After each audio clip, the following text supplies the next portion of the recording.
అమృత్ 2.0 పథకం ద్వారా కేంద్ర ప్రభుత్వం 47 అభివృద్ధి కార్యక్రమాలకు వందల కోట్ల రూపాయలు నిధులను కేటాయించిందని ఏపీ బీజేపీ చీఫ్ మాధవ్ తెలిపారు.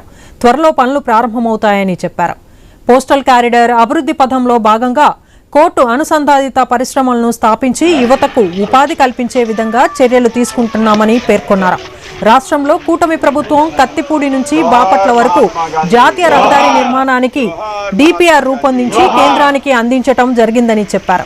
మచిలీపట్నంలో పర్యటించిన ఆయన ప్రముఖుల విగ్రహాలకు పూలమాల వేసి నివాళులర్పించారు. పుర ప్రముఖులతో కలిసి చాయ్ పే చర్చలో పాల్గొన్నారు.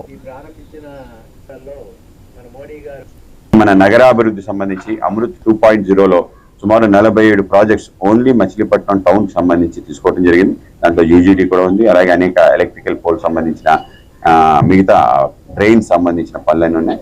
వీటిని కూడా పూర్తి చేయాల్సిన అవసరం ఉంది. ఇవాళ సిఎస్ఆర్ పెద్ద ఎత్తున అనేక సంక్షేమ కార్యక్రమాలకు ఉపయోగపడుతుంది. ఆ విధంగా మా వాళ్ళందరూ కూడా ఇండిపెండెంట్ డైరెక్టర్స్ పనిచేసిన వాళ్ళు అందరూ కూడా నిధులు తీసుకొచ్చి మన ప్రాంతానికి ఇవ్వడం జరిగింది. అనేక అభివృద్ధి కార్యక్రమాలు చేయడం జరిగింది.